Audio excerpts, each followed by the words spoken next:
Hello dear students, welcome to ultimate chemistry funda. आज हम start करने वाले हैं सबसे पहले स्टडी ऑफ कंपाउंड के साथ, जो कि है आपका सल्फ्यूरिक एसिड। ये चैप्टर बहुत इंपॉर्टेंट है जब आप बात करते हैं आईसीएसई क्लास 10th केमिस्ट्री में। अच्छी वेटेज का चैप्टर है। चलिए आज इसकी बात करते हैं।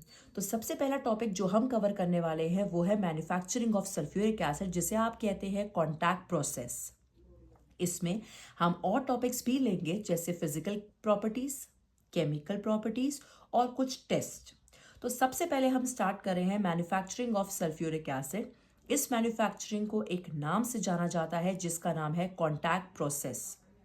इस कॉन्टैक्ट प्रोसेस में जो सबसे पहला स्टेप आपका आता है वो है आपको चाहिए सल्फर डाइऑक्साइड। सल्फर डाइऑक्साइड को बनाने के लिए आपके पास दो चीजें हैं, एक है आपका आयरन पायराइड्स, एक है आपके पास सल्फर। इन दोनों का रिएक्शन आप कराते हैं ऑक्सीजन के साथ ताकि आपको मिल सके आपका रिक्वायर्ड प्रोडक्ट जो है सल्फर डाइऑक्साइड। यहाँ पे जब आयरन पायराइड्स आपके रिएक्ट करते हैं ऑक्सीजन के साथ तो मिलता है आयरन ऑक्साइड और साथ में सल्फर डाइऑक्साइड। जब सल्फर रिएक्ट करता है ऑक्सीजन के साथ तो मिलता है सल्फर डाइऑक्साइड। अगेन ये दोनों के दोनों ही इंपॉर्टेंट है सल्फर डाइऑक्साइड की प्रिपरेशन के लिए।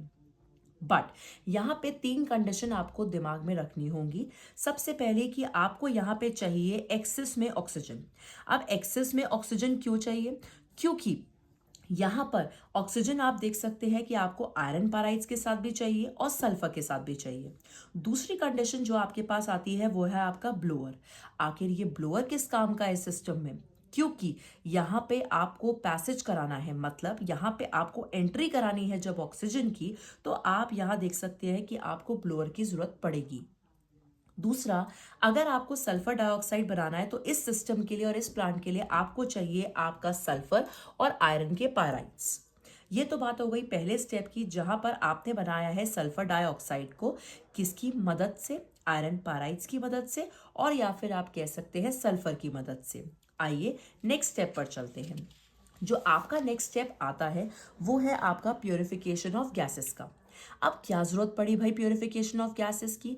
जैसे कि आपको भी पता है कि अगर कोई इम्प्योरिटी पहले से प्रेजेंट होगी तो उस मिक्सचर के अंदर एक प्रॉब्लम है, वो ये कि आपका जो भी कैटलिस्ट होगा वो अपनी एफिशिएंसी को लूज कर देगा। तो क्या करना होगा? इस मिक्सचर में से आपको इम्प्योरिटीज को रिमूव करना पड़ेगा।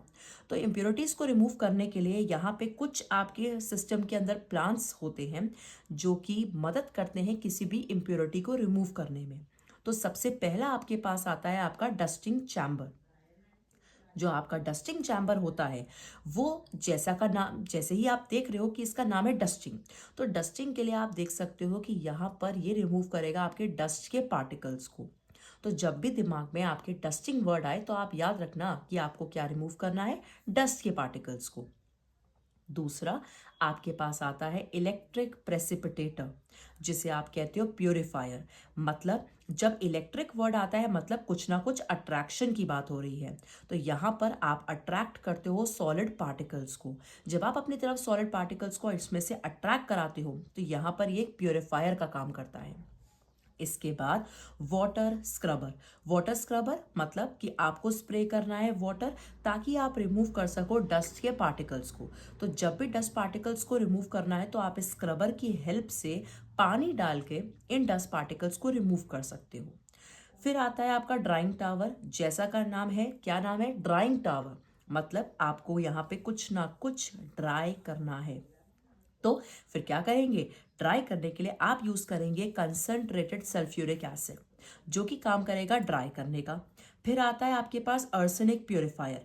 नाम से ही है आर्सेनिक को प्योरीफाई करने वाला, मतलब जितनी भी इम्प्योरिटीज आपकी प्रेजेंट होंगी यहाँ पर उन्हें आपको रिमूव करना है।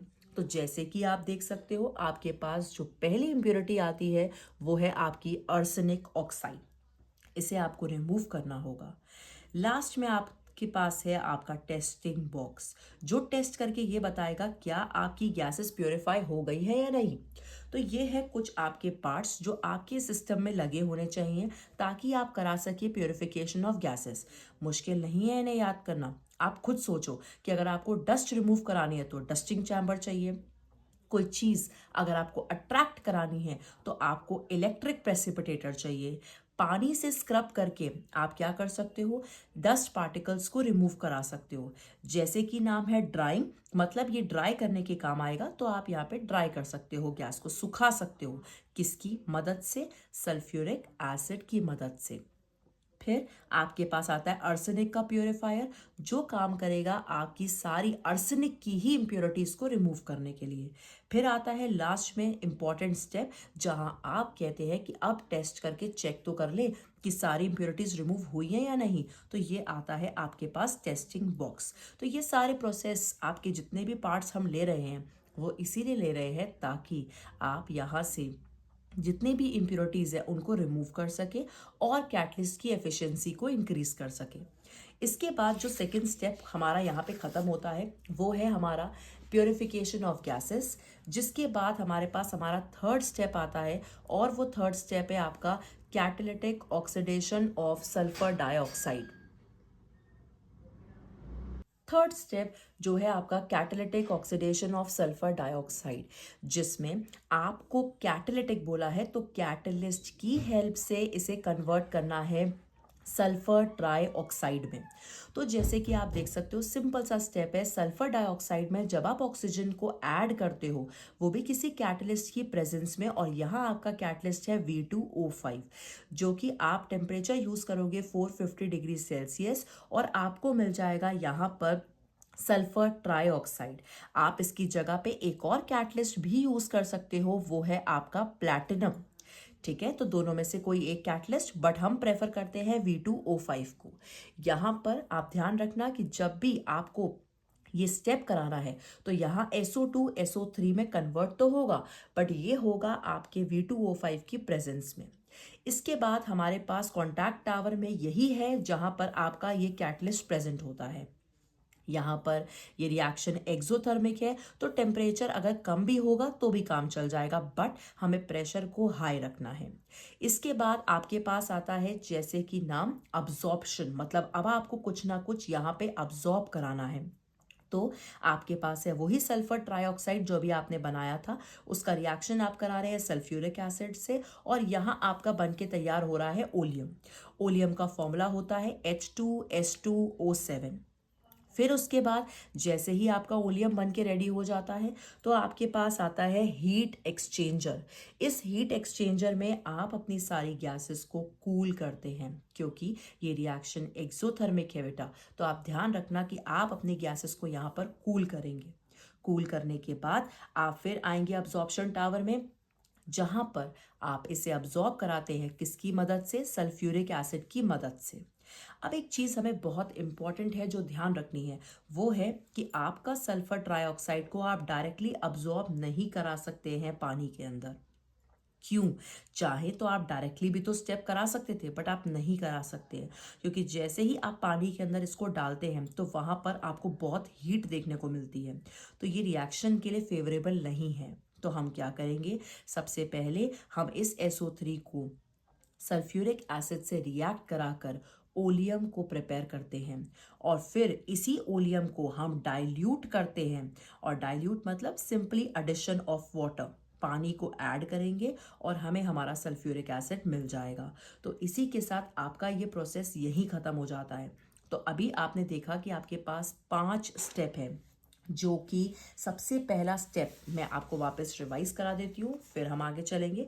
सबसे पहला स्टेप जो हमारे पास आता है वो है आपका प्रोडक्शन ऑफ सल्फर डाइऑक्साइड, जहां आपने देखा था कि आपके पास आयरन पायराइड्स थे और सल्फर था, जिसे आप ऑक्सीजन से रिएक्ट करा के अपना सल्फर डाइऑक्साइड बना पा रहे थे। जहाँ पे कंडीशन ये है कि आपको 2 चीज़ें चाहिए, एक आपका एयर होना चाहिए जिसे आप ऑक्सीजन कहते हो, और दूसरा आपको सल्फर या आयरन पायराइड्स चाहिए, और यहाँ पे हमें एक्सेस ऑफ ऑक्सीजन चाहिए ताकि हम इस प्रोसेस को करा सकें। इसके बाद जो दूसरा स्टेप आपके पास आता है वो है आपका प्योरिफिकेशन ऑफ गैसेस का। प्योरिफिकेशन ऑफ गैसेस मतलब आपको यहाँ पर जितनी भी इम्प्योरिटीज़ है उनको रिमूव करना होगा। जैसा नाम वैसा काम, कि आप यहाँ पर प्योरीफाई कर देंगे सारी गैसेस, ताकि आपके जो कैटलिस्ट है उसकी एफिशिएंसी लूज ना हो। इसके बाद आपके पास जो तीसरा स्टेप आता है वो है catalytic oxidation of sulphur dioxide. Catalytic oxidation of sulphur dioxide में आपके पास कैटलिस्ट की प्रेजेंस में आप इस सल्फर डाइऑक्साइड को सल्फर ट्राइऑक्साइड में कन्वर्ट करते हैं। और ये काम हमेशा याद रखिएगा कि कैटलिस्ट की प्रेजेंस में होगा। तो आपका जो कैटलिस्ट यहाँ पर होगा वो है आपका V2O5। ये रिएक्शन एक्सोथर्मिक है तो कम टेम्परेचर से काम चल जाएगा। डायरेक्टली आप सल्फ्यूरिक एसिड को प्रिपेयर नहीं कर सकते हैं, इसीलिए आप सबसे पहले ओलियम को फॉर्म करेंगे। ओलियम बनने के बाद ही आप उसका डाइल्यूशन कराकर सल्फ्यूरिक एसिड बनाएंगे। तो जैसा नाम वैसा काम, सबसे पहले आप सल्फर डाइऑक्साइड बनाओ, फिर प्योरिफिकेशन ऑफ गैसेस में गैसेस को प्योरीफाई करो, उसके बाद आप इसका कैटालिटिक ऑक्सीडेशन, कैटलिस्ट की प्रेजेंस में ऑक्सीडेशन कराओ, फिर उसके बाद यहाँ पर आप इसे अब्जॉर्ब कराओ। अब्सॉर्ब करने के बाद पानी डाल के इसे डाइल्यूट करो ताकि आपको मिल सके आपका सल्फ्यूरिक एसिड। ये था पूरा आपका प्रोसेस, जिसका नाम आप लेते हैं वो है आपका कॉन्टैक्ट प्रोसेस। इस कॉन्टैक्ट प्रोसेस में आप देख सकते हो कि आपका ये रिएक्शंस थे सारे। इसी के साथ मैं कंटिन्यू करूंगी इसके आगे का पार्ट। जब तक के लिए आप इस कॉन्टैक्ट प्रोसेस को रिवाइज करिए। ये आपके शॉर्ट नोट्स है कॉन्टैक्ट प्रोसेस के, क्योंकि आपके सिलेबस में यहाँ पे रिएक्शंस और कंडीशंस हैं। एक एक रिएक्शन के साथ मैंने सारी कंडीशंस को भी मेंशन किया है, तो आप इसे पढ़ने के लिए यूज कर सकते हैं। ये आपके सिंप्लीफाइड नोट्स हैं। थैंक यू सो मच, मिलते हैं नेक्स्ट वीडियो में।